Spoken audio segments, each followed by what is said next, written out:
How far ahead do you think are we from a world federation of nations? I'm not talking about the United Nations, I'm talking about an Earth flag. I'm talking about human beings identifying themselves as citizens of spaceship Earth. Right. First. Right. And then citizen of their country. So that the flag that they're wearing on their backpack or the flag on the rockets going to the moon is an Earth flag. How far are we?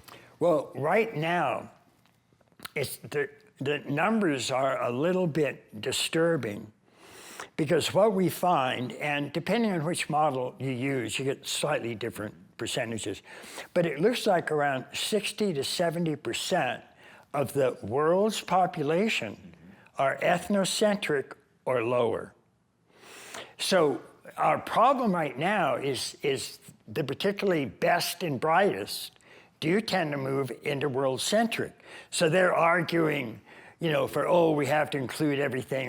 We don't want boundaries.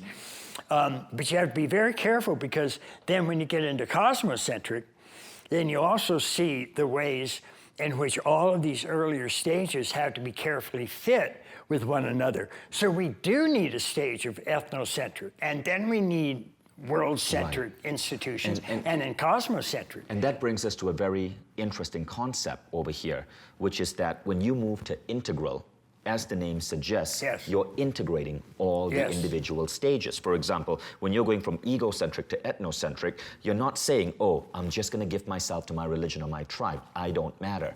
You still matter. But you are also supporting your country or your religion or your tribe. When you move to world-centric, you're not saying, let's destroy all human culture and have one global culture.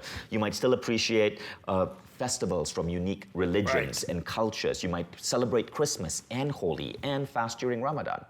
But at the same time, you are world-centric. Right. But you are also appreciating the beauties of individual culture. So that is enfolding. Yes, and it does look like we need all of these different elements, from egocentric to ethnocentric to world-centric. There has to be some place that those are still located, not as rigid.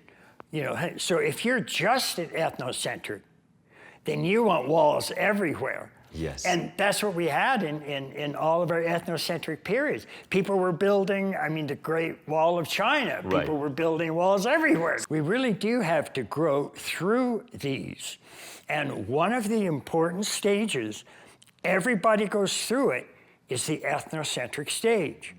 And so that's one of the real problems, is that we have to realize that and take that into account in our social policy.